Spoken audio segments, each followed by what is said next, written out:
All right, back after a week, and we, of course, live and local with Springfield's Morning News. I'm Greg Bishop, and I was off all week last week. Also took Friday off so we could travel to the Southwest. And, you know, we love going and seeing some of the incredible sights that the Mother Earth has to provide. As people know, Meghan and I, we've been to Iceland 4 times. We plan on going there again sometime soon, but we figured, you know, after 4 trips to Iceland, maybe it's best we go and see some of the sights that the United States has to offer. And we went to South Dakota not long ago, and this past week, Meghan did an incredible job of planning a trip to the Southwest. Now, the impetus of going, we'll share a little bit later on this week about the 9 Inch Nails concert we went to in Las Vegas at the tail end of our trip last week. But we started off in Zion National Park. Just an absolutely gorgeous park. And if you haven't been there, holy cow, we definitely need to get back out there because there were some things that we couldn't do. But if you're watching online, you'll be able to see some of the just incredible sights, including the sunrise at the resort we were staying at, which was the cabin of sorts. It was a lodge where it was gorgeous. Something that we enjoyed watching come up as we drank our coffee and enjoyed the wonderful sights with the sunrise coming up. So you can't go wrong with watching that and sipping on some coffee. But then we got into the actual park itself, where we rented bikes, e-bikes, electric bikes, as part of our plans to get out there, and it was incredible because it's hilly terrain. So having these bikes to be able to assist you in getting where you need to go was really helpful in being able to take in all of those just incredible sights for Zion National Park. So as you can see a little bit later on throughout these videos, just the mountains off in the distance, the trails were very well kept. And these bikes were pretty incredible as well. They have, about a 40-mile battery range. They were pedal assisted, so it wasn't like a motorcycle. It was like a pedal assistance. So you can have it in different gears, and as you pedaled, it would help you go uphill and whatnot.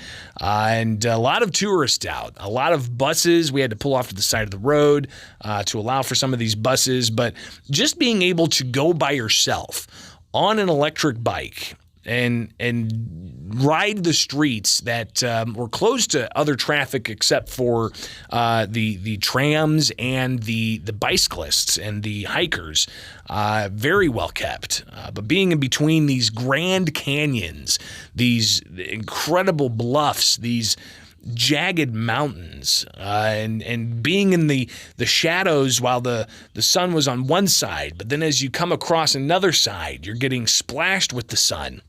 Watching the trees go by, seeing the crevices of all of these rock formations, and thinking to yourself, my gosh, how was this formed? How in the world did this come out of the ground? Was it carved by water? Was it carved by ice?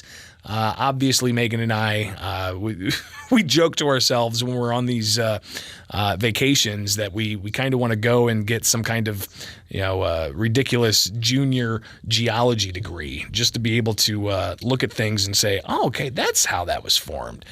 We were coming up with all kinds of silly theories ourselves. But just really was wonderful. There's one thing that we didn't get to do that we wanted to do, and that was to march down the Narrows. The Narrows is a part of Zion. It was on the furthest end of Zion, and all the manicured areas that you could go in. And we had 2 days planned. We had planned to do the e-bikes and hit up all of the incredible sites. And we did that to a degree. And we even took in some hikes. and checked out some of the incredible bridges and the trails that were going up to this place called Angel's Landing. We didn't have a permit to go to Angel's Landing, but just seeing the incredible canyon of sorts was remarkable. But we didn't get to do the Narrows because the next day, we were planning on being there for 2 days, but the next day we were going to do the Narrows. It was going to possibly be a flash flood, and you can't be in this canyon marching down a trickle of a stream if there's going to be a flash flood. So we actually had to cancel our outfitters and change course and get to a different place altogether. But it really was just an absolutely incredible trip. Really enjoyed ourselves, and we're going to try to get back there because we want to march down those Narrows and take that in. So if you got to see some of the stuff that I just shared, there'll be much better quality here in the near term as I start unpacking a lot more of the video from our week-long journey over to the Southwest. But Zion National Park was just one. Tomorrow we'll talk about Bryce National Canyon. It's another national park, and we also stopped in Page, Arizona. We checked out the Hoover Dam. We checked out Red Canyon and even Las Vegas. So it was quite the trip last week. But I'd love to hear your thoughts. Good morning. You're on WMAY. Anything but to talk about. All right. Yeah. Appreciate you trying to get your thoughts in, but I recognize the voice and you don't really have much to add, so appreciate it. All right. 8:52 now. It's Springfield.